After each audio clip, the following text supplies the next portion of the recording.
l'actu sur Avignon avec Frédéric Plat.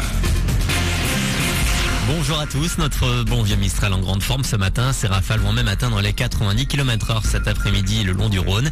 Et avec ce vent, toujours un grand soleil, le mercure va toutefois un peu peiner à grimper 10 degrés au mieux et 3 de suite dans la cité des Papes. C'était la météo sur Énergie Avignon avec Centerfête, le spécialiste de la fête au Pontet.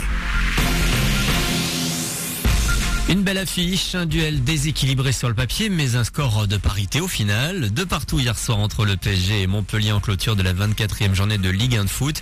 Les Montpelliérains menaient avant de se faire remonter à 2 minutes de la fin. Paris reste leader, 1 point devant son adversaire du soir. Hier encore, Bordeaux a battu Lyon et Saint-Etienne a cartonné Rennes 4-0.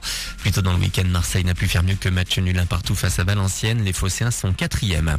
Et le football amateur a conduit un arbitre aux urgences hier. C'est alors qu'il tentait de s'interposer lors d'une altercation entre 2 supporters de Plan d'Orgon et Val-d'Urance que l'homme a été roué de coups.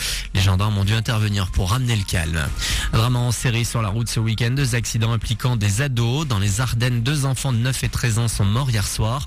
Leur van a glissé sur une départementale avant de percuter un arbre. Puis dans la nuit de vendredi à samedi, c'est un bus transportant des collégiens anglais qui est sorti de la route à hauteur de Châlons en Champagne.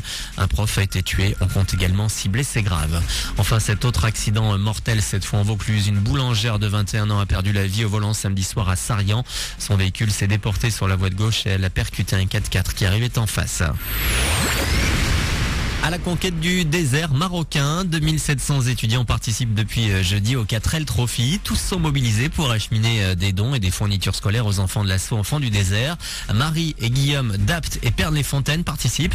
Vous attendez quoi du 4L Trophy ?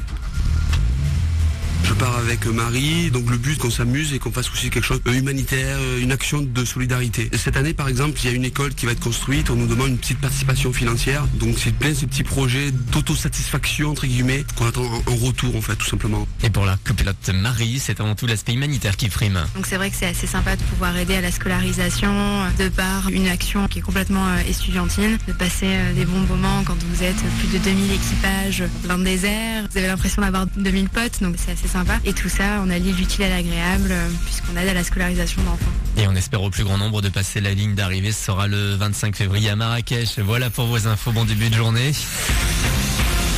C'est Manu dans le 6-9.